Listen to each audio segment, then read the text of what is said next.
कुछ क्लियर है? ओके, ऋषि, प्रेम, ऋषि, बेबी कुमारी, प्रदीप, जयदीप, अनुज, प्रदीप भैरवा, रंजीत कुमार, अजीत कुमार, राजेश कुमार, जीवन कुमार, सुष्मिता पटेल, एक सुष्मिता पाल आती है 2:30 बजे वाले बैच में, सादानंद, कविता कुमारी कह रही है मैम मेरी क्लास छूट गई बहुत सारी। कोई बात नहीं, प्रीवियस क्लासेस आप देख लीजिएगा। हाँ, अक्षय कह रहे हैं भोपाल में कुछ आंदोलन चल रहा है। हाँ, मैंने देखा है, एमपी की कुछ वैकेंसी वगैरह को लेकर कर रहे हैं लोग, मैंने देखा है। ऐसे ही शायद हरियाणा में भी कर रहे हैं। ओके, बिट्टू कुमार, अजीत कुमार, सबको गुड इवनिंग भैया, सबको राम राम। कैसे हो आप सब लोग? कैसे हो आप सब लोग? All clear? चलो फिर स्टार्ट करें आज का सेशन। हाँ जी, अस्सलाम वालेकुम। और जितने भी मेरे मुसलमान छोटे स्टूडेंट्स हैं, भाई बहन हैं, उन सबको कल मुहर्रम है, तो मुहर्रम की बहुत बहुत शुभकामनाएं। Bittu Kumar good evening. हाँ जी बेटा, बिट्टू तुम बहुत गुड इवनिंग कर रहे हो यार। चले फिर स्टार्ट करें आज की क्लास। देखो, जो बच्चा ये कह रहा है कि मैम प्रीवियस क्लास मैंने नहीं देखी है, तो आप एक काम करना, सैटरडे संडे को मेरी क्लास नहीं होगी, शनिवार इतवार को मेरी बायोलॉजी की क्लास नहीं होगी, फिजिक्स की क्लास होगी शनिवार इतवार को, क्योंकि बहुत सारे बच्चों की डिमांड आ रही है कि मैम सैटरडे संडे को भी क्लासेस लगवाइए क्योंकि हमारे एग्जाम आ रहे हैं। बच्चे ना सर देख के बौखला जाते हैं एकदम ऐसे, तो इसलिए फिर हमने ये करा है कि शनिवार इतवार को मैं सर को बोल दूंगी, क्योंकि मैंने इस सप्ताह आपकी रेगुलर क्लास ली है, फ्राइडे तक मैं क्लास लूंगी, कल भी क्लास लूंगी, परसों भी मैं लूंगी, तो फ्राइडे तक मेरी क्लास चलेंगी आपके बैच में। शनिवार इतवार सोमवार सर लेंगे, ट्यूसडे से वापस मैं ज्वाइन कर लूंगी, क्योंकि भैया संडे का रक्षाबंधन है। लेकिन हाँ, मंडे को छुट्टी रहेगी हमारे ऑफिस के। संडे और संडे को क्लासेस आपके बैच में तो लगवाएंगे हम, क्योंकि आपके बैच में तो हमने प्रॉमिस कर रखा है। बाकी सब कुछ हमारे ऑफिस में सारा संडे को छुट्टी रहेगी। इनफैक्ट मंडे को भी हम ऑफ दे रहे हैं इस बार, क्योंकि बहुत दिनों से मुझे लगता है हमारे इंस्टीट्यूट में पिछले 4-5 महीनों से कोई छुट्टी नहीं हुई है, तो टीचर्स को भी थोड़ा सा आराम देना चाहिए, है ना। इसलिए मैम आपने एनटीपीसी की कट ऑफ पे बताया नहीं, यूट्यूब पे जाके देखो, मैंने कल एक वीडियो बनाया है, आपने देखा नहीं होगा। ठीक है, तो इसलिए आपके बैच में कोई छुट्टी नहीं है, आपके बैच में संडे भी क्लास होगा, आपके बैच में मंडे भी क्लास होगा, क्योंकि भैया आप लोगों की डिमांड है कि हमें एक समय पर हमें सारे के सारे 7 दिन क्लास लो, इसलिए आपके बैच में क्लास होगी, लेकिन बाकी हमारे ऑफिस की संडे मंडे छुट्टी रहेगी। ठीक है, मैं आ जाऊंगी घर से मंडे की रात तक, तो ट्यूसडे से वापस मैं आप लोगों को ज्वाइन कर लूंगी। इसीलिए मैंने इस वीक में कंटिन्यू अपनी क्लास लगवाई है 5 दिन की, मंडे से फ्राइडे मैं पढ़ा लूं, सैटरडे संडे मंडे आप फिजिक्स पढ़ना, ट्यूसडे से मैं आपके साथ वापस आ जाऊंगी। ठीक है, क्योंकि मैं घर जा रही हूँ रक्षाबंधन पे, इसलिए बच्चों वैसे हमारी ऑफिशियल छुट्टी है संडे मंडे को, लेकिन आपके बैच में छुट्टी नहीं कर रहे हैं हम। उसका रीजन यही है कि आपके में वैसे ही आपके बैच में क्लास करवानी जरूरी है। ठीक है, चलो आइए अब स्टार्ट करते हैं। आज हमारा साइटोलॉजी में सेल ऑर्गेनेली कंप्लीट हो जाएगा, पता है आपको, चैप्टर फिनिश होने वाला है। तो बच्चों जरा ध्यान से सुनना, हमने क्या क्या पढ़ा। मैंने सेल वॉल पढ़ाया, सेल मेम्ब्रेन पढ़ाया, न्यूक्लियस पढ़ाया, डीएनए पढ़ाया, आरएनए पढ़ाया, mitochondria, ribosome, lysosome, Golgi bodies. इसके बाद आपने पढ़ा होगा, इसके बाद आपने क्या पढ़ा होगा, हाँ माइक्रोबॉडीज, प्लास्टिड, ये सब कुछ आपने पढ़ लिया, वैक्यूल पढ़ लिया, ये सारा चीज आपने पढ़ लिया। अब हम बात करते हैं किसके बारे में, आज थोड़ा सा मुझे सेंट्रोजोम के बारे में बताना है, और उसके बाद सेल डिवीजन स्टार्ट करेंगे हम। तो जल्दी से लिखिएगा, 2 टर्म है, एक होता है बच्चों, बताया था ना सेंट्रोजोम बताऊंगी, एक होता है सेंट्रोजोम और एक होता है सेंट्रियोल। सेंट्रोजोम और सेंट्रियोल ये 2 शब्द हैं, इसे कहा जाता है हिंदी में तारक काय, तारक काय, और इसे कहा जाता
ये आ गई होगी साउंड।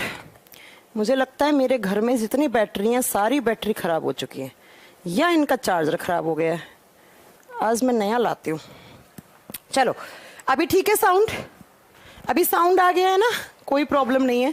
बैटरी डिस्चार्ज हो गई थी। ये बैटरी डिस्चार्ज क्या, मुझे लग रहा है खराब ही हो गई है बैटरी, मैं चेंज करवा लेती हूँ इन्हें आज। चलो हो गया, वॉइस एकदम अभी क्लियर है, कोई दिक्कत नहीं है। चलिए सुनिए, सेंट्रोसोम और सेंट्रियोल दो सेल के अंदर सेल ऑर्गेनली होते हैं। ये क्या होते हैं, ये होते हैं माइक्रोबॉडीज। माइक्रोबॉडीज का मतलब मैंने बताया था, बहुत छोटी छोटी हमारे सेल्स के अंदर स्ट्रक्चर होती हैं जो सिर्फ और सिर्फ हमें बहुत ही डीपली इलेक्ट्रॉन माइक्रोस्कोप से देखोगे तो सिर्फ तब दिखेंगे आपको, सिर्फ तब दिखेंगे आपको। अब अगर हम बात करते हैं सेंट्रियोल और सेंट्रोसोम कैसे दिखते हैं, बच्चों ये इमेज देखो, ये एक सेल है, इस सेल के अंदर यहां पर क्या है, सेंट्रोसोम है, और यहां पर निकाल के इसने दिखाया है कि सेंट्रोसोम कैसे होता है। तो आप बताओगे बच्चा, एक तो ये रहा ऐसी स्ट्रक्चर बनी हुई, एक ऐसी स्ट्रक्चर बनी हुई, ऐसी छोटी छोटी ट्यूब जैसी स्ट्रक्चर होती हैं, इन्हें बोलते हैं माइक्रोट्यूब्यूल। बच्चों एक होता है ट्यूब, ट्यूब का मतलब होता है नली या नलिका। ट्यूब, एक ट्यूब है उसका आप 100 हिस्सा बना लो, उसके एक हिस्से को ट्यूब्यूल कहा जाता है।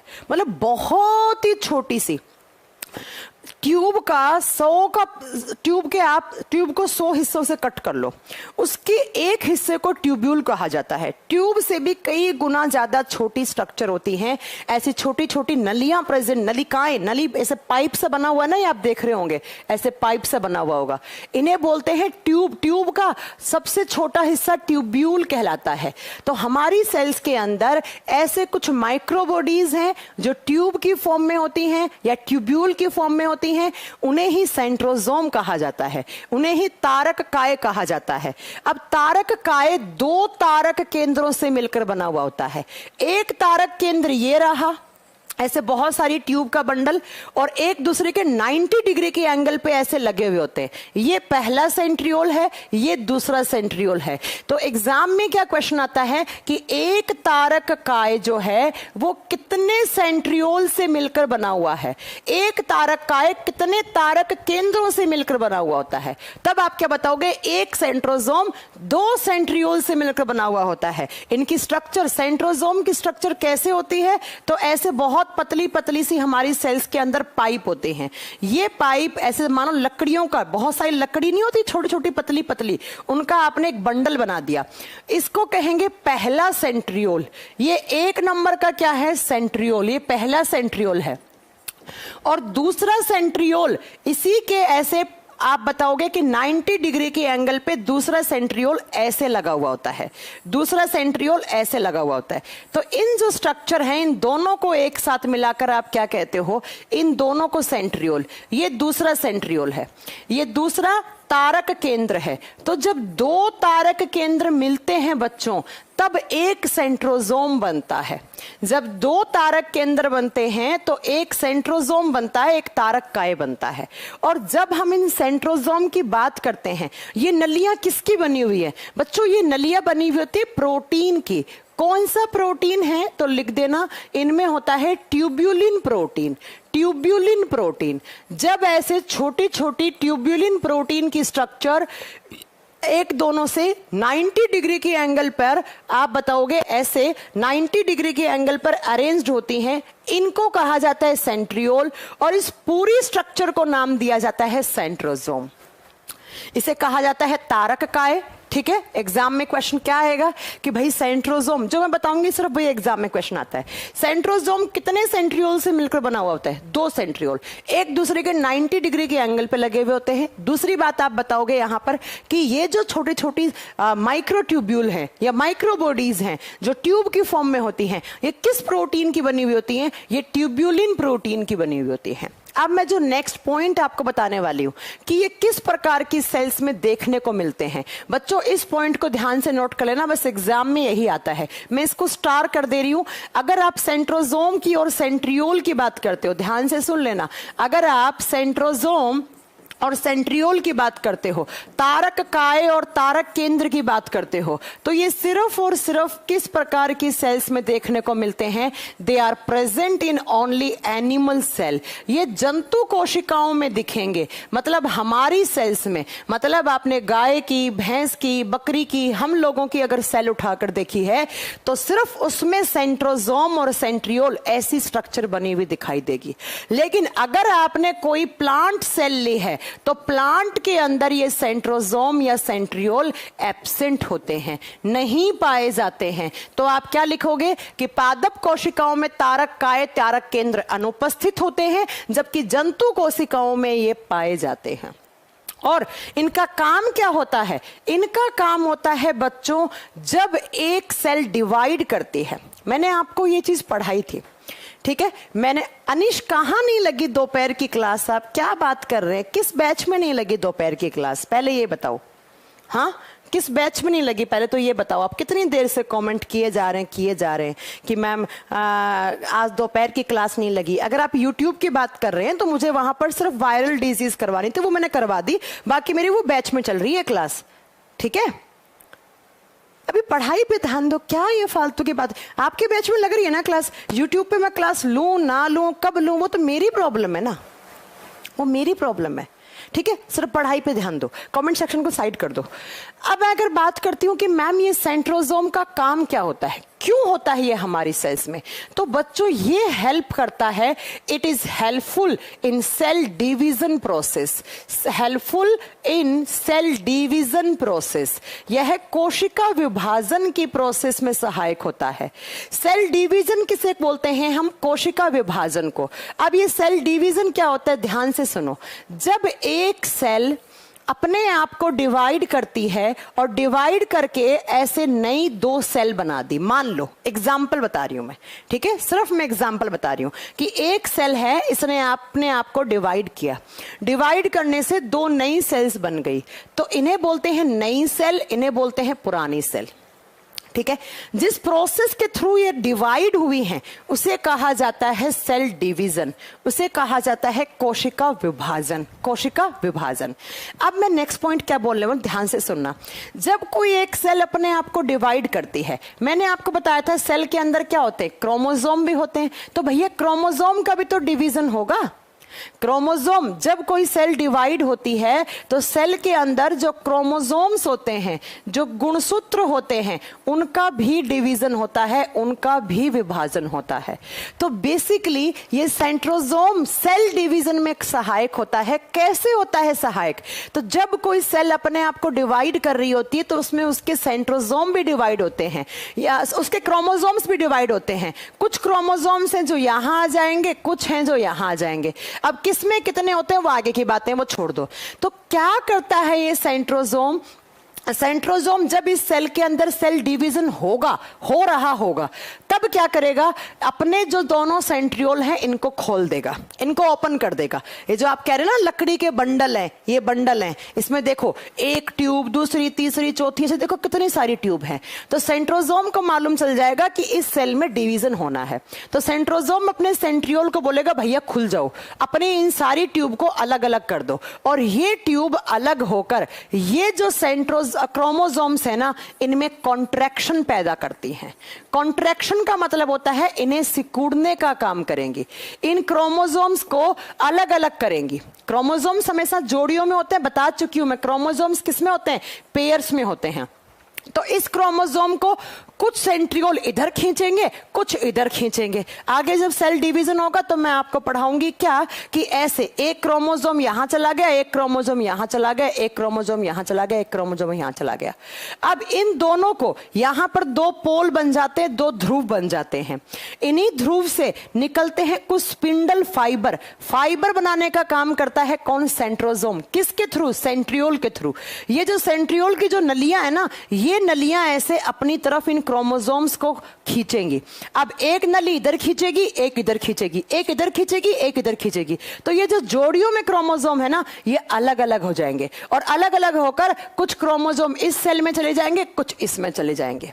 तो बेसिकली मैंने क्या कहा है कि सेंट्रोसोम कहां काम आता है? सेल डिवीजन में काम आता है, कोशिका विभाजन में। और कोशिका विभाजन में क्या काम करता है, जो क्रोमोसोम्स होते हैं एक सेल के अंदर, उनका जब डिवीजन होना होता है तो उन क्रोमोसोम के अंदर कॉन्ट्रैक्शन पैदा करता है। कॉन्ट्रैक्शन का मतलब समझ रहे हो आप? कॉन्ट्रैक्शन का मतलब होता है इनमें सिकुड़न पैदा करेगा, एक दूसरे को अलग करेगा, और अलग करने से ये क्रोमोसोम इस पोल पे चला जाएगा, एक क्रोमोसोम इसका यहां चला जाएगा, और फिर यही क्रोमोसोम आगे वाली जो डिवाइड होकर सेल्स बनती हैं उनमें चले जाएंगे। तो बस एग्जाम में क्या क्वेश्चन नोट करना है, एग्जाम में जो क्वेश्चन आएगा वो यही आएगा बच्चों कि सेंट्रोसोम किस टाइप की सेल में प्रेजेंट होते हैं, बता दीजिएगा। एनिमल सेल में होते हैं, प्लांट में नहीं होते हैं। ये एक डिफरेंस हो गया प्लांट और एनिमल सेल के बीच में। दूसरा, ये कब काम आते हैं बच्चों, ये सेल डिवीजन की प्रोसेस में काम आते हैं। क्या काम करते हैं, किसी भी सेल के अंदर जो गुणसूत्र हैं उन गुणसूत्रों को सिकुड़कर और उनकी जोड़ियों में से क्रोमोसोम को अलग अलग करके अलग अलग पोल के पास ले जाने का काम करते हैं, अलग अलग ध्रुव पे ले जाने का काम करते हैं, और यही काम आते हैं सेल डिवीजन की प्रोसेस में। बस सेंट्रोसोम और सेंट्रियोल के बारे में आपको इतना ही पॉइंट नोट करना है, इससे ज्यादा किसी एग्जाम में कोई क्वेश्चन नहीं बनता है सेंट्रोसोम से।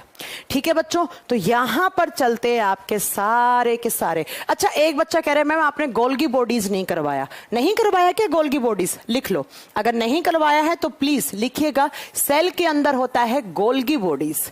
गोल्गी बॉडीज एक क्वेश्चन बहुत अच्छा बनता है एक्चुअली, है ना। गोल्गी बॉडीज जिन्हें हम बोलते हैं गोल्जी काय, हिंदी में बोलते हैं गोल्जी काय। सेल्स के अंदर गोल्गी बॉडीज होती हैं, और जब इन गोल्गी बॉडीज की बात करते हैं तो ये जो नाम आपको अजीब सा लग रहा होगा ना, ये नाम पड़ा है उन्हीं साइंटिस्ट के नाम पर जिन्होंने इसकी डिस्कवरी की थी। अगर हम बात करते हैं कि इसकी डिस्कवरी किसने की थी, गोल्गी बॉडी की खोज किसने की थी, तो कैमेलियो गोल्जी ने की थी, और इनका सरनेम था गोल्गी। तो इनको रिवॉर्ड देने के लिए, एक कह रहे सेल डिवीजन क्यों होता है, अगर भैया सेल डिवीजन नहीं होगा तो हमारे बॉडी की ग्रोथ नहीं होगी। अगर आपके बॉडी में सेल्स, मैंने कहा था एक दिन में बहुत सारी सेल्स मरती हैं और बहुत सारी सेल्स वापस बनती हैं, तो ये बताओ कि अगर सेल डिवीजन नहीं होगा तो हमारे बॉडी में सेल्स की कमी हो जाएगी। तो ग्रोथ होने के लिए बहुत जरूरी होता है सेल डिवीजन। ठीक है मान सिंह, बता दिया मैंने। अब मेरी बात को जरा ध्यान से सुनो, गोल्गी बॉडी की खोज किसने की थी? कैमेलियो गोल्जी ने कही थी। अब अगर मैं बात करती हूं इस गोल्गी बॉडीज का काम क्या होता है, इसका फंक्शन क्या होता है, ध्यान से सुनना। इसे कहा जाता है सेल का ट्रैफिक पुलिस। ट्रैफिक पुलिस कहा जाता है, ट्रैफिक पुलिस कहा जाता है बच्चों। अब मैम इसका नाम ट्रैफिक पुलिस क्यों पड़ा? देखो पहले तो ध्यान से सुनना, इसे ट्रैफिक पुलिस क्यों बोलते हैं। अगर मैं पूछूं ट्रैफिक पुलिस क्या काम करती है, तो आप लोग बोलोगे चालान काटती है। चालान नहीं, जब कहीं पर भी हमारे शहर में क्या लगता है, जाम लगता है बहुत ज्यादा, गाड़ियां फंस जाती हैं बहुत सारी, तो ट्रैफिक पुलिस आती है और वो उस जाम को क्या करवाती है, क्लियर करवाती है। ऐसे ही हमारी सेल्स में जो ट्रैफिक पुलिस का काम करता है वो गोल्गी बॉडीज करता है। कैसे करता है बच्चों, देखना ये सेल है, इस सेल के अंदर मैंने कहा था कुछ राइबोसोम यहां पड़ा है, कुछ यहां पड़ा है, कुछ यहां पड़ा है, कुछ यहां पड़ा है, कुछ यहां पड़ा है।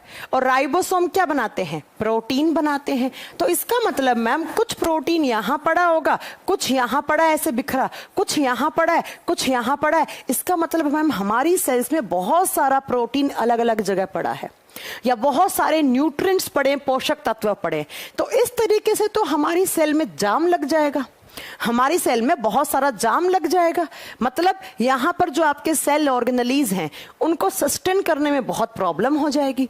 तो इसलिए क्या होता है बच्चों, आप बताओगे, ये गोल्गी बॉडीज आते हैं, इस प्रोटीन को यहां से उठा देंगे, इसको यहां से उठा देंगे, इसको यहां से उठा देंगे, इसको यहां से उठा के इन सारे प्रोटीन को एक साथ लाकर ऐसे छोड़ देते हैं।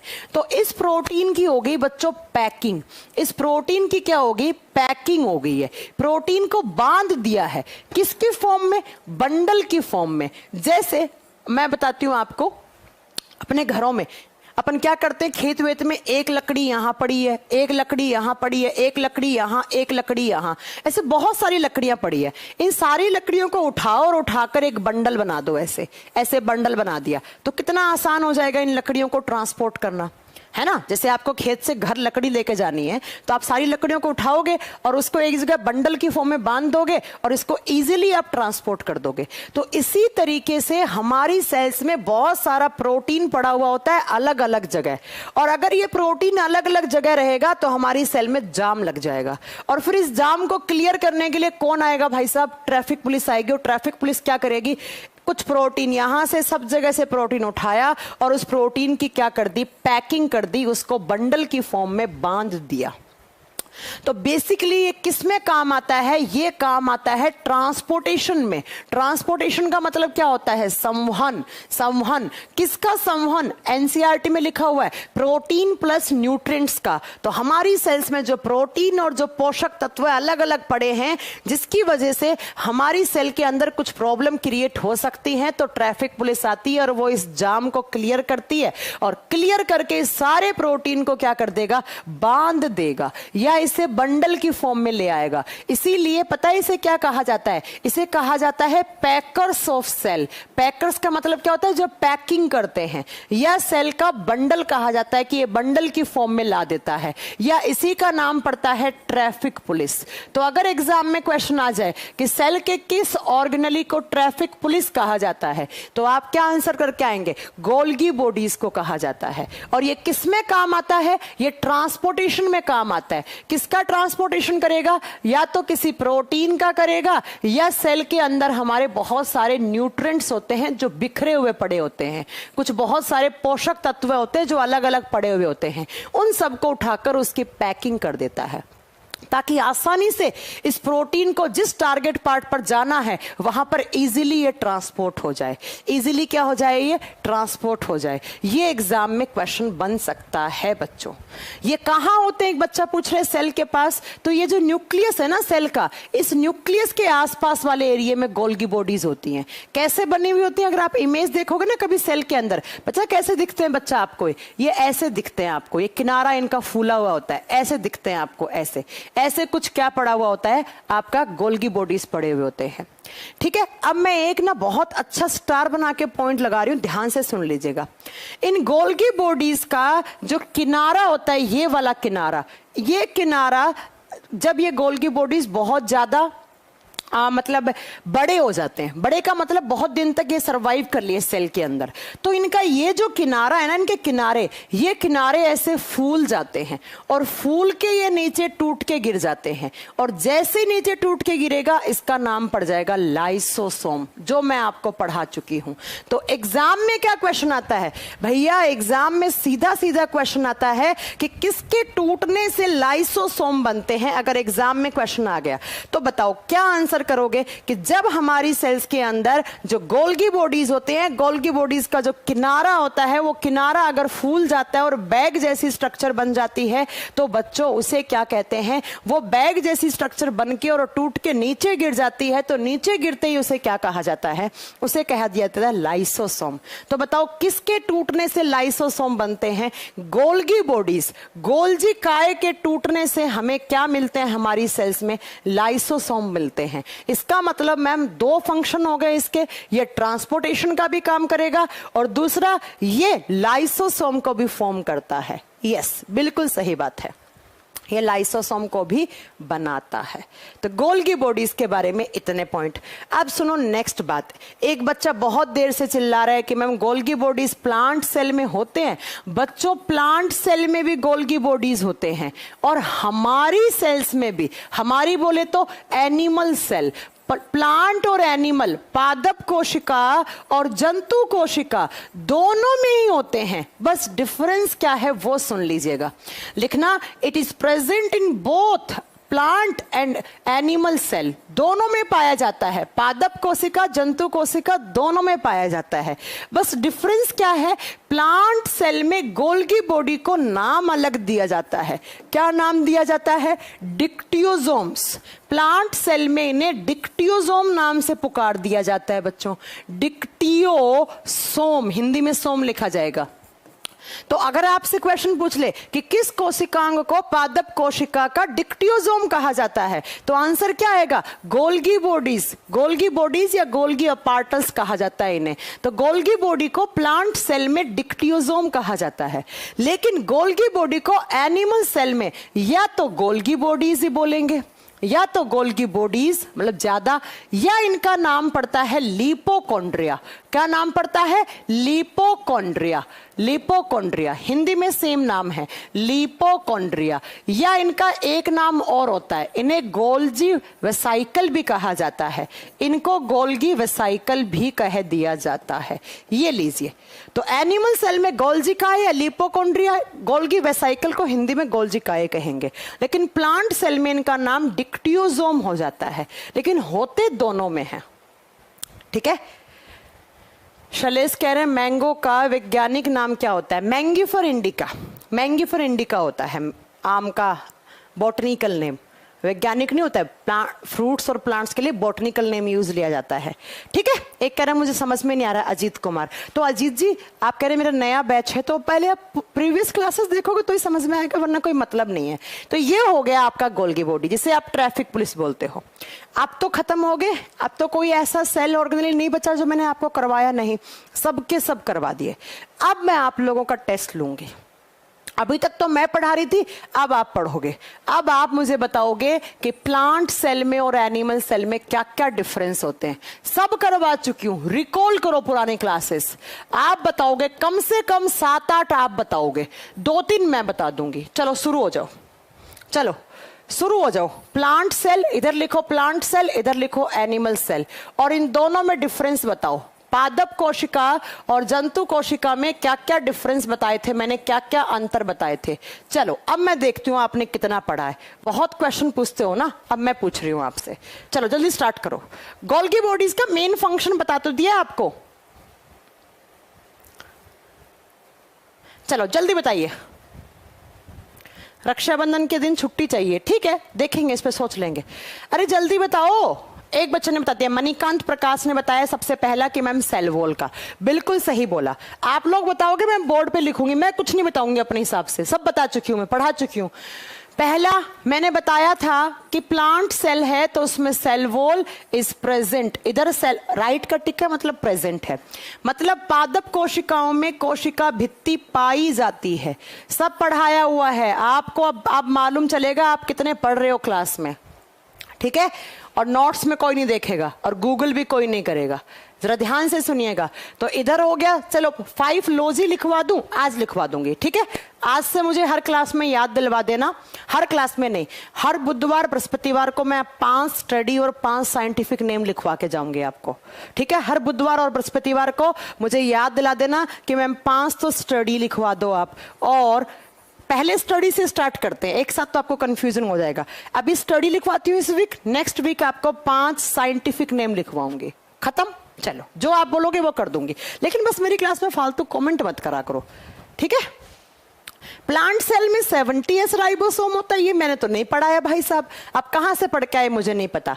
सेल वॉल इज प्रेजेंट, और इधर लिख देना इनमें सेल वॉल नहीं पाई जाती। हो गया पहला डिफरेंस। राज ने दूसरा बताया है कि मैम प्लांट सेल का आकार बड़ा होता है, बिल्कुल सही बोला, it is larger in size. Larger in size का मतलब है पादप कोशिकाओं का आकार बड़ा होता है। आप देखो ना, आम का पेड़ कितना बड़ा है, पीपल का पेड़ कितना बड़ा है, नीम का पेड़ कितना बड़ा है, खेजड़ी का पेड़ कितना बड़ा है। तो भैया जो जितना बड़ा है उसकी सेल भी तो उतनी बड़ी होंगी। तो इनका साइज बड़ा होता है और इनका साइज क्या होता है, small. It is smaller in size, ये छोटी होती है। हो गया। अब नेक्स्ट किसका सुनूं मैं?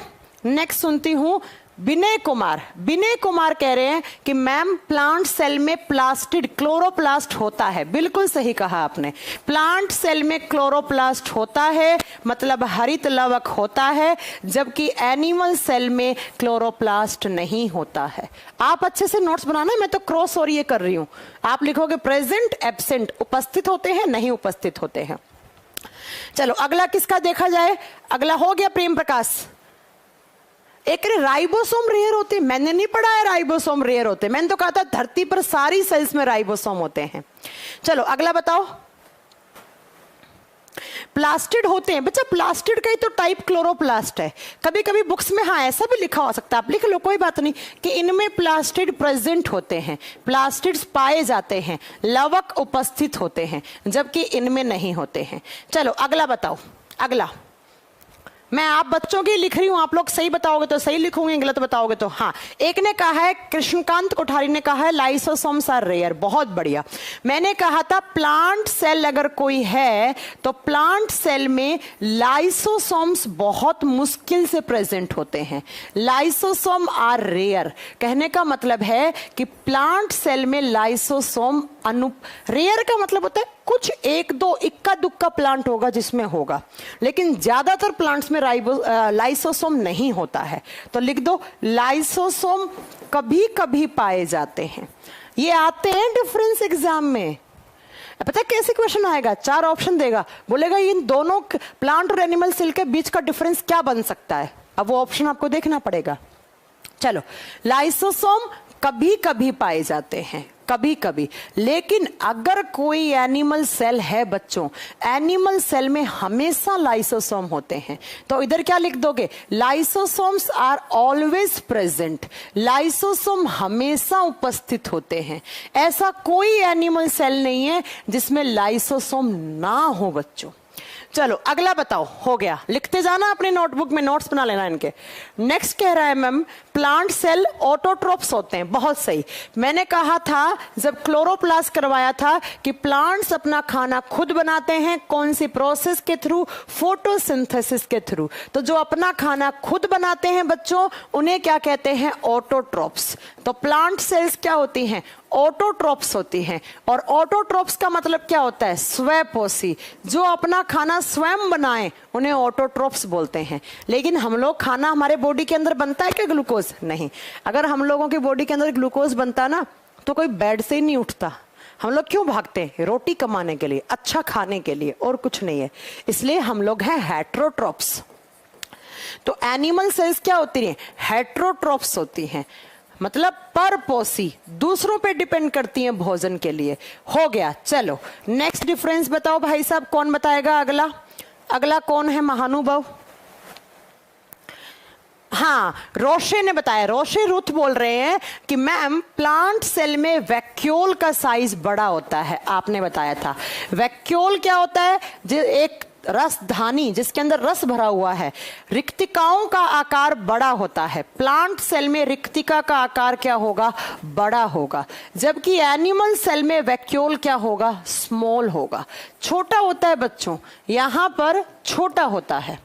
चलो नेक्स्ट, सेल वॉल हो गया, अमित शर्मा हो गया। अक्षय ने बताया है कि प्लांट सेल का जो स्टोर फूड होता है, बहुत अच्छा पॉइंट बताया है। प्लांट सेल के अंदर जो स्टोर फूड होता है, बच्चों ध्यान से सुनना, इसे स्टोर फूड बोलो या इसे रिजर्व फूड बोलो। रिजर्व फूड का मतलब क्या होता है? संचित भोजन या संग्रहित भोजन, वो भोजन जिसे प्लांट स्टोर करके रखते हैं। किसकी फॉर्म में होता है? प्लांट में होता है, प्लांट सेल के अंदर होता है स्टार्च की फॉर्म में। आगे पढ़ाऊंगी ये स्टार्च क्या होता है। जबकि एनिमल सेल का स्टोर फूड किस फॉर्म में होता है? ग्लाइकोजन में होता है, ग्लाइकोजन की फॉर्म में होता है। और कहां होता है ये भी लिख लो। कोई भी एनिमल सेल है तो उसका जो स्टोर फूड है बच्चों, वो मोस्टली ग्लाइकोजन की फॉर्म में होता है। और उसके कहां होता है? लीवर में होता है, उसके यकृत में होता है। और प्लांट्स का स्टार्च कहां बताया था? प्लांट की जड़ों में होता है, प्लांट की रूट्स में होता है, जड़ों में होता है। विनय कुमार मोदी ने सही बताया। नेक्स्ट सुनो, नेक्स्ट डिफरेंस किसका आता है? नेक्स्ट आता है बच्चों न्यूक्लियस का। देखो, अगर आप एक प्लांट सेल की बात करते हो तो प्लांट सेल ऐसी होती है, एक तो ना एक रेक्टेंगल होती है, ये भी लिख लो आप। प्लांट सेल जब भी आप देखोगे तो वो कैसी होती है? रेक्टेंगल होती है, लिख लोगे इस चीज को। और जबकि एनिमल सेल जो होती है वो राउंड होती है, या स्फेरिकल बोला जाता है, इसे गोल होती है। मैंने आपको इमेज दिखा भी रखी है, आपको याद होगी। अगर मैं प्लांट सेल की बात करती हूं तो प्लांट सेल में एक बड़ा सा ऐसे वैक्यूल होता है। जब प्लांट सेल के वैक्यूल का साइज बड़ा है तो इसका न्यूक्लियस है ना, वो थोड़ा सा इधर खिसक जाता है, होता है क्योंकि इसका वैक्यूल बड़ा है और वैक्यूल ज्यादा जगह घेर लेता है। तो ये इसका वैक्यूल हो गया, ये इसका न्यूक्लियस हो गया। तो प्लांट सेल का न्यूक्लियस ना पेरीफेरल होता है। पेरीफेरल का मतलब है वो परिधि में, परिधि मतलब कहने का मतलब है वो किनारों पे चला जाता है। तो लिख दो कि प्लांट सेल का जो न्यूक्लियस है, न्यूक्लियस का मतलब होता है केंद्रक, क्या होता है वो पेरीफेरल होता है। और यहां पर पेरीफेरल की हिंदी क्या लिखोगे आप? किनारों के पास होता है। किसके पास होता है? किनारों के पास होता है इनका केंद्रक। जबकि एनिमल सेल के अंदर जो उनका न्यूक्लियस होता है वो सेंटर में होता है। कोई भी एनिमल सेल है उसका न्यूक्लियस यहां होगा बीचों बीच, तो इनका केंद्रक क्या होगा? सेंटर में होगा। बीचों बीच होता है, बीच में होता है। ये भी आप लिख सकते हो। एक कह रहा प्लांट सेल में केंद्रक नहीं पाया जाता है। मैंने नहीं पढ़ाया, ये जिसने पढ़ाया उस टीचर को जाके बोलो, मैंने नहीं पढ़ाया ऐसा। ऐसी कोई सेल ही नहीं होती जिसमें केंद्रक नहीं होता, वो प्रोकैरियोटिक सेल होती है, जबकि प्लांट सेल तो यूकैरियोटिक सेल का एग्जाम्पल है। अरे यार उदय यार क्या कर दिया आपने, कहां से पढ़ के आते हो आप? चलो अगला देखो क्या डिफरेंस बनेगा। अगला, प्लांट सेल में जो गोल्गी बॉडीज होती हैं, जो गोल्जी काय होती हैं, उनका नाम क्या रखा जाता है? उन्हें बोला जाता है डिक्टियोजोम्स। उन्हें क्या कहा जाता है? डिक्टियोजोम्स। अभी तो बताया थोड़ी देर पहले कि प्लांट सेल के अंदर जो उनकी गोल्जी काय होते हैं उन्हें डिक्टियोसोम नाम दिया जाता है। जबकि एनिमल सेल के अंदर गोल्गी बॉडीज को या तो गोल्गी बॉडीज बोलोगे, लिख दो, या तो इन्हें गोल्गी बॉडीज ही बोलोगे, या इनका नाम पड़ता है लिपोकॉन्ड्रिया। लिपोकॉन्ड्रिया। तो ये लो अगला डिफरेंस। अगला डिफरेंस, एक कह रहा है कि मैम प्लांट सेल में हार्मोन बनते हैं, एनिमल में नहीं बनते। किसने कहा? ये कहां से पढ़ के आते हो आप? हाँ, कहां से पढ़ के आते हो? हमारे बॉडी में भी हार्मोन होते हैं। आपने नहीं सुना? थायराइड हार्मोन होते हैं, पैराथायराइड हार्मोन होते हैं, आपको आगे पढ़ाऊंगी। तो अगर ये हमारे शरीर में नहीं बने हैं तो कहां से आए होंगे? कभी आपने सोचा ये चीज? कहां से आए होंगे फिर ये? हाँ, आप क्या हार्मोन कभी सुना है? अरे भाई साहब आज तो मैं बीमार हो गया तो मैं 1 किलो हार्मोन खरीदने जा रहा हूं। तो बिल्कुल मत बोलना ऐसी बातें। नेक्स्ट है, प्लांट और एनिमल दोनों में हार्मोन बनते हैं। हमारे बॉडी में भी हार्मोन बनते हैं, प्लांट में भी बनते हैं।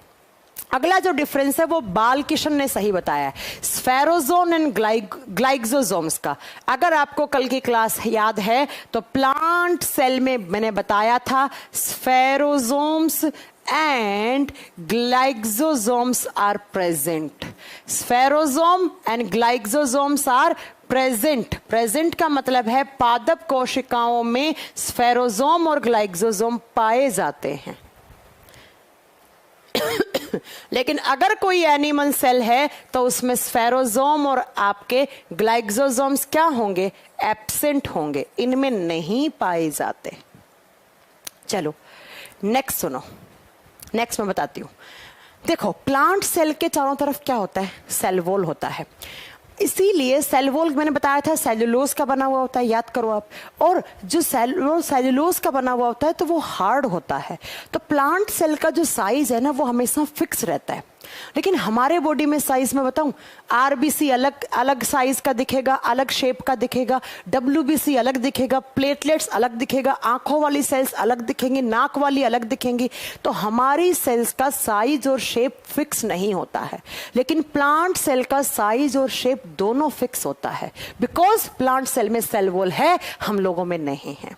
तो नेक्स्ट लिख दो बच्चों, क्या लिखोगे? अगला अगला लिख दीजिएगा आप कि जो प्लांट सेल्स हैं उनके अंदर उनका साइज एंड शेप, उनका आकार और आकृति है वो फिक्स्ड होता है।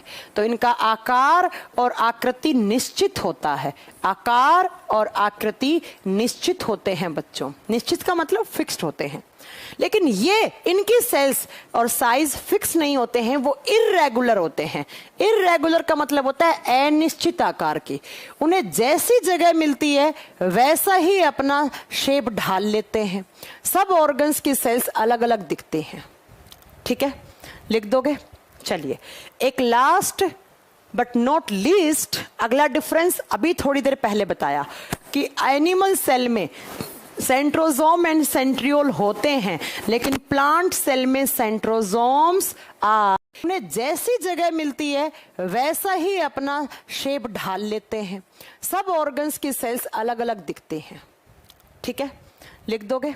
चलिए, एक लास्ट बट नॉट लीस्ट अगला डिफरेंस अभी थोड़ी देर पहले बताया कि एनिमल सेल में सेंट्रोजोम एंड सेंट्रियोल होते हैं, लेकिन प्लांट सेल में सेंट्रोजोम्स आर एब्सेंट। इनमें तारक काय नहीं पाया जाता। लिख देना, तारक काय नहीं पाया जाता। जबकि हमारी सेल्स में centrosomes are present. Centrosomes are present. ये वो डिफरेंस हैं जो एग्जाम में कभी कभी पूछ लिए जाते हैं। अब देखो, कुछ बच्चे पूछ रहे हैं सीलिया के बारे में बात कर रहे हैं, है ना? सीलिया क्या होते हैं? सेल के मूवमेंट में हेल्प करती हैं सीलिया। आगे मैं आपको पढ़ाऊंगी, जब बैक्टीरिया की स्ट्रक्चर करवाऊंगी तब पढ़ाऊंगी मैं आपको। सीलिया क्या होते हैं? किसी भी सेल के मूवमेंट में, मूवमेंट का समझते हो, हलचल करने में उसमें हेल्पफुल होते हैं।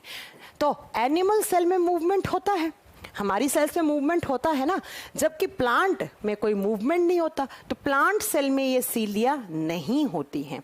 प्लांट सेल में ये सीलिया एब्सेंट होती हैं बच्चों, नहीं होती हैं, क्योंकि प्लांट सेल में मूवमेंट नहीं है। प्लांट एक जगह फिक्स है जहां है, लेकिन मैं देखो यहां से यहां आ गई, यहां से यहां आ गई, तो मेरी सेल्स भी तो मूव कर रही हैं साथ में। तो सेल्स के अंदर जो मूवमेंट करवाता है ना, उस स्ट्रक्चर को सीलिया कहा जाता है, जो बच्चा मेरे से पूछ रहा है। ठीक है ma'am, cell membrane animal cell में प्रोटीन और लिपिड की बनी हुई होती है। बेटा वो सब में ही प्रोटीन और लिपिड की बनी हुई होती है। तो पागल हो जाऊंगी यार तुम लोगों के पीछे, तुम लोग नाक कटवा रहे हो। मैंने आज 12-13 क्लास पढ़ा दी, अब जाकर मेरा एक चैप्टर फिनिश हो रहा है और आप लोग ऐसा पढ़ रहे हो। बताओ कैसे काम चलेगा? चल जाएगा क्या काम? बताओ। अब देखो बच्चों, यहां पर आकर आपकी प्लांट और एनिमल सेल क्या हो जाती हैं? खत्म हो जाती हैं। यहां पर आकर आपकी प्लांट और एनिमल सेल खत्म हो जाती हैं। अब मैं आपको इतना तो मैंने आपको लायक बना दिया है कि कभी मैं आपको ये वाली इमेज दिखा दूं, ये सब आप बच्चों को पढ़ा दोगे, छोटे छोटे बच्चों को पकड़ के पढ़ा दोगे आप कि भाई माइटोकॉन्ड्रिया का क्या काम है, लाइसोसोम का क्या काम है, राइबोसोम का क्या काम है। और अगर अभी भी आप में कॉन्फिडेंस नहीं आया इस चैप्टर को लेकर, फिर तो भैया बहुत मुश्किल है, फिर बहुत मुश्किल है। ठीक है, mitochondria are present in animal cell and absent in plant cell. Nishant मैंने तो नहीं पढ़ाया ऐसा, जहां से आप पढ़ के आए हो तो भैया उन्हीं टीचर से आप पढ़िए, मैंने ऐसा नहीं पढ़ाया आपको। आप सुन लेना, अगर कोई वीडियो में मैंने ऐसा बोला हो ना तो आप फटाक से सुन लेना। अब अपन पूरी पीपीटीज पहले से खोलते हैं। ये आपके रॉबर्ट हुक, जिन्होंने सेल की डिस्कवरी की थी। फिर मैंने बताया था किस में डिस्कवरी की थी? वुड स्टेम में। और वुड स्टेम मतलब कॉर्क टिश्यू। ये देखो मैंने आप लोगों के लिए कॉर्क टिश्यू भी रख रखा था। मैंने कहा था ना शैंपियन की बोतल पे लगते हैं, तो अभी हमारे घर में एक फंक्शन था तो वहां पर फ्रूट शैंपियन लाए थे, उसके ऊपर लगा हुआ था। मैंने आप लोगों को दिखाने के लिए इसको रख रखा था। इसे बोलते हैं कॉर्क टिश्यू। इसमें जो सेल्स है ना, इनको माइक्रोस्कोप पे रखा तो रॉबर्ट हुक जी को यहाँ से डेड सेल्स दिखी। अब नेक्स्ट सुनो, यहाँ पर ऐसी दिखी माइक्रोस्कोप पर। उसके बाद मैंने बताया था ये एक बैक्टीरिया की सेल होती है। फिर मैंने बताया था ये सेल थ्योरी दी थी। ये सारी स्लाइड्स आपके लिए रख रखी हैं। सबसे छोटी सेल किसकी होती है? माइकोप्लाज्मा की। ये सब कुछ पढ़ा चुकी हूं, आई बात समझ में? ये क्या है? न्यूक्लियस। न्यूक्लियस के सारे पार्ट पढ़ाए थे। उसके बाद ये क्या है? Plasma membrane. 2 पार्ट होते हैं, हेड टेल, सब पढ़ा चुकी हूं। ये रही प्लांट और एनिमल सेल। और जब यहां पर प्लांट और एनिमल सेल की बात करोगे बच्चों, तो ये रही प्लांट और एनिमल सेल। ये देखो आपको एकदम राउंड दिखेगी, ये कुछ ऐसी सी आपको बनी हुई दिख रही है, रेक्टेंगल सी। ये हरे रंग की है क्योंकि इसमें क्लोरोप्लास्ट होता है, इसमें नहीं होता है। डिफरेंस देख लो आप, इसको देखकर आप डिफरेंस बता सकते हो। इसमें सेल वॉल है, इसमें सेल वॉल नहीं है। नेक्स्ट देखो बच्चों, इसमें सेंट्रियोल है, इसमें सेंट्रियोल नहीं है। इसका न्यूक्लियस देखो किनारों पे है, ये रहा। इसका न्यूक्लियस देखो बीचों बीच है, ये रहा। नेक्स्ट एक बच्चा कह रहा था अभी माइटोकॉन्ड्रिया। भाई साहब दोनों में माइटोकॉन्ड्रिया होते, ढंग से पढ़ लिया करो, ठीक है? फिर बहुत गुस्सा आता है टीचर को। अगली बात इसके बारे में नेक्स्ट बताऊं तो इसका साइज फिक्स होता है, इसका नहीं होता है। इसमें गोल्गी बॉडीज कहा जाता है। इसमें जो गोल्गी बॉडीज होती हैं उनका नाम लिपोकॉन्ड्रिया दे दिया जाता है, लेकिन यहां पर लिखा हुआ नहीं है। इसका वैक्यूल देखो बच्चों कितना बड़ा है, इसका वैक्यूल कहीं पड़ा होगा छोटा सा, देखो छोटा सा बना हुआ दिख रहा है। गोल्गी बॉडीज इसमें भी होते हैं, इसमें भी होते हैं। मैंने पहले देखो लिखा ना गोल्गी अपार्टस, ये रहा गोल्गी अपार्टस, ये दोनों में ही होते हैं। मैंने कहा था ना ऐसी स्ट्रक्चर होती है गोल्गी बॉडीज की न्यूक्लियस के आसपास। नेक्स्ट माइटोकॉन्ड्रिया, इसमें भी है, इसमें भी है। माइक्रोबॉडीज इसमें भी है, इसमें भी है। देखो प्लाज्मा मेम्ब्रेन इसमें भी होगा, इसमें भी होगा। स्मूथ और रफ एंडोप्लाज्मिक रेटिकुलम इसमें भी होगा, इसमें भी होगा। इसमें स्टार्च होता है स्टोर, और बच्चों इसमें ग्लाइकोजन होता है स्टोर। ये अपना खाना खुद बनाती हैं क्योंकि इनके पास क्लोरोप्लास्ट है। ये अपना खाना खुद नहीं बना सकती। ये देखकर आप, अब मुझे लगता है आप इन इमेज को कभी देखोगे तो पक्का आपको ये टर्म से सब पढ़ा चुकी हूं मैं, एक भी ऐसा शब्द नहीं है जो मैंने नहीं पढ़ाया। आप खुद देख लो। आप ये देखो, कहां से शुरू करूं, थोड़ा जूम करती हूं ताकि आपको भी दिखे, नहीं तो आप सोचोगे मैं उल्लू बना रही है ना। ये देखो ये सारे शब्द आप खुद से पढ़ लोगे। थोड़ा सा भाई साहब कम हो जाओ, दिख तो रहे ना आपको, दिख तो रहे ना। हाँ चलो देखो, रफ एंडोप्लाज्मिक रेटिकुलम पढ़ाया था, स्मूथ पढ़ाया था, गोल्गी बॉडीज पढ़ा दिया, वैक्यूल्स पढ़ा दिया, माइक्रोट्यूबुल पढ़ा दिया, माइटोकॉन्ड्रिया पढ़ा दिया, प्लाज्मा मेम्ब्रेन, लाइसोसोम, राइबोसोम, उसके बाद सेंट्रियोल, माइक्रोफिलामेंट तो वहीं बता दिया था। न्यूक्लियर एनवेलप, न्यूक्लियस के चारों तरफ जो झिल्ली होती है, जैसे न्यूक्लियर मेम्ब्रेन बताया था, न्यूक्लियस, न्यूक्लियर एक टू जेड सारी चीजें पढ़ा दी, जो उसमें नहीं है वो भी पढ़ा दी मैंने। ठीक है, तो आज के बाद शायद आप ऐसी इमेज देखोगे तो आप कहोगे मैम ये तो आपने हमें एक एक करके पढ़ाया था। आज मुझे कितनी क्लास लग गई इस चैप्टर को फिनिश करने में। ठीक है, ये माइकोप्लाज्मा दिखाया था, बताया था माइकोप्लाज्मा में कोई सेल वॉल नहीं होती है। माइकोप्लाज्मा का डीएनए बता चुकी थी, ये हमारी सेल होती है, ये हमारी सेल है ये सारी। ठीक है, ये हमारी सेल दिखा रखी है इसने।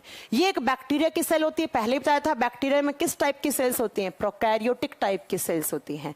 इसके बाद नेक्स्ट ये डीएनए आरएनए बता दिए थे, इनका डिफरेंस बता दिया था, सब कुछ पढ़ा चुके हूं। ये एनिमल सेल है, ये एक प्लांट सेल, डिटेल में पढ़नी है तो ऐसी लगती है। ठीक है, ये सारे एटीसीजी सब बता दिए थे। ये सारी पीपीटी को अब आप देखकर आप खुद से आइडिया लगा सकते हो कि भाई साहब आपने कितना पढ़ा है, आपने कितना पढ़ा है। साइटोलॉजी कंप्लीट हो गया है, लेकिन लेकिन लेकिन अब कुछ क्वेश्चंस आते हैं बच्चों सेल डिवीजन से।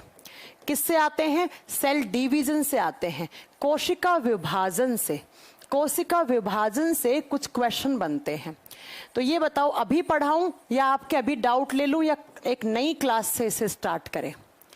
एक नई क्लास से इसे स्टार्ट करें तो ज्यादा अच्छा रहेगा, है ना, क्योंकि टाइम भी हो गया अब तो। अरे बाप रे, आज टाइम कब हो गया मालूम ही नहीं चला, है ना।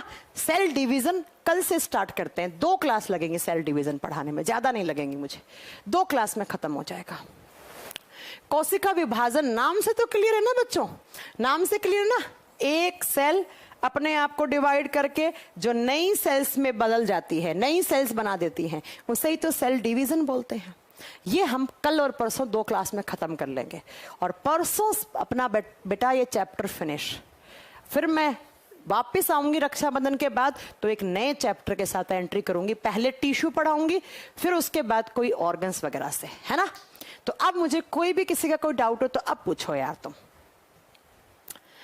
राम प्रकाश कह रहे हैं मैम एक, अच्छा न्यू क्लास है, ठीक है ठीक है ठीक है। एक कह रहे मैं 6ठी और 7वीं 8वीं 9वीं क्लास को मैथ्स पढ़ाता हूँ, बहुत बढ़िया, फिर तो आप टीचर हैं।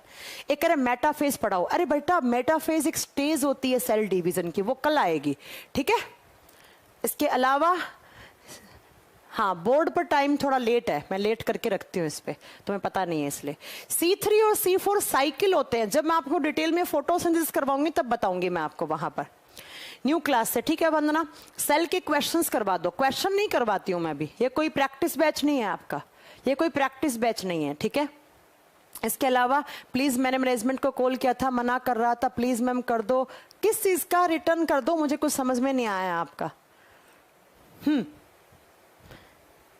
ठीक है मैम, संडे को छुट्टी चाहिए। अरे देखेंगे, एक क्वेश्चन है था सीडीएस का एग्जाम का, हो जाएगा पूरा। सीडीएस के ऐसे करके आओगे छुट्टियों में क्वेश्चन, मैं लगवा दूंगी सीडीएस। आप प्रीवियस ईयर के पेपर डाउनलोड कर लो, खुद से मालूम चल जाएगा। अच्छा स्टडी लिखवा देते हैं, चलो बाकी सब छोड़ो, 5 स्टडी लिखो, आज याद करोगे ना एग्जाम में। एक देखो, अगर सीजीएल, सीपीओ, सीएचएसएल, एमटीएस या फिर कोई बच्चा एनडीएस, सीडीएस, इसमें स्टडी बहुत आती है, ठीक है। चलो सुनो, आज बहुत इजी लिखवा के जा रही हूं। धीरे धीरे टफ करते जाएंगे हम चीजों को। सबसे पहला लिखो लीवर के बारे में स्टडी करना, यकृत के बारे में अध्ययन करना। हमारा लीवर है ना, उसके बारे में अगर आप डिटेल में स्टडी करते हो उसे कहा जाता है हिपैटोलॉजी, हिपैटोलॉजी। दूसरा लिखो, ऑर्गन्स के लिख लेते हैं पहले। हमारा जो हार्ट होता है, जो आपका हृदय है, उसके बारे में स्टडी करना कार्डियोलॉजी कहलाता है, कार्डियोलॉजी कहलाता है। नेक्स्ट बच्चों, आप बताओगे कि जो किसके बारे में, हमारी मसल्स होती हैं। मसल्स का मतलब होता है मांसपेशी, मांसपेशियों के बारे में स्टडी करना क्या कहलाता है? आप बताओगे बच्चा, मायोलॉजी कहलाता है। हर बुधवार बृहस्पतिवार को नोट करवाऊंगी, याद करवा दूंगी, ऐसे करते करते 50-60 क्लास में ही। लेकिन आप प्रॉमिस करो कि आप याद करोगे, नहीं तो मैं नहीं नोट करवाऊंगी फिर। नेक्स्ट आप लिखोगे हमारी बोन्स के बारे में स्टडी करना। बोन्स का मतलब होता है अस्थियां या हड्डियां, इनके बारे में स्टडी करते हो तो वो ब्रांच बनता है ऑस्टियोलॉजी, ऑस्टियोलॉजी। ठीक है। नेक्स्ट लिखो आप, जब आप किसके बारे में स्टडी करते हो, हमारी स्किन के बारे में, त्वचा के बारे में, डर्मेटोलॉजी, डर्मेटोलॉजी। ये तो मैं अभी इजी इजी करवा रही हूं, एकदम आसान आसान वाली करवा रही हूं, धीरे धीरे आएंगी, लेवल बढ़ा के करवा देंगे। केमिस्ट्री की क्लास मोहातो जी अभी हुई नहीं है, ठीक है। चलो, ये तो मुझे लगता है सब लोगों को याद सी होंगी, लेकिन अगली क्लास में टफ करवाऊंगी।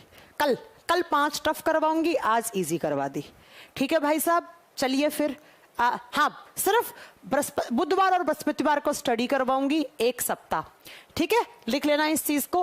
अगर मुझे नहीं याद रहे तो आप लोग याद दिलवा देना प्लीज, है ना।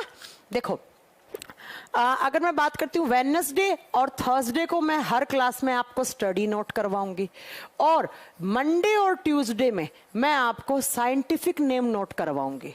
खुश भाई साहब, वैज्ञानिक नेम, साइंटिफिक नेम हो या बॉटनिकल नेम हो, तो जो एग्जाम में पूछे जाते हैं सिर्फ वही करवाऊंगी, फालतू नहीं। ऐसे तो सबके नोट करवाने लगूंगी तो 3 साल लग जाएगा मुझे पढ़ाने में, ठीक है भाई साहब। ठीक है, चलिए। बिहार स्पेशल की वैलिडिटी, उसके लिए आप उनको मैनेजमेंट को कॉल कीजिए, उसके लिए मैं रिस्पॉन्सिबल नहीं हूं। हाँ कविता, फाउंडेशन के तौर पे बिल्कुल ठीक है। रक्षाबंधन में छुट्टी चाहिए, चलो भाई कर देंगे, संडे की कंप्लीट तरीके से छुट्टी कर देंगे। आप भी क्या याद रखोगे, वैसे रक्षाबंधन पे तो छुट्टी बनती भी है यार, है ना, भाई बहन का त्योहार होता है। चलो, संडे को कोई क्लास नहीं रखेंगे आपकी। खुश, सब लोग बढ़िया से अपनी राखी मनाओ। अच्छा, साइंस प्लस मैथ्स का बैच मिस्टेक से परचेज, ऐसे कैसे मिस्टेक हो गई कोई बैच परचेज करने में? मेरे से तो नहीं हुई आज तक। ठीक है भाई साहब, संडे की छुट्टी कर देंगे, ठीक है। चलो फिर, हो गया आज के लिए, इतना बहुत है। कल मिलते हैं सेल डिवीजन के साथ, और याद रखिएगा इसके नोट्स बना लो। साइटोलॉजी खत्म हो गया आपका, यहाँ पर इसके नोट्स बना लीजिएगा। हाँ, रक्षाबंधन में संडे की छुट्टी दे देंगे, ठीक है। नहीं नहीं नहीं नहीं, वीओडी वीडियो की वैलिडिटी, आपके बैच की वैलिडिटी शायद 1 साल की है ना, तो 1 साल रहेंगी आपके पास वीडियोस। चलिए फिर, bye bye, take care, thank you.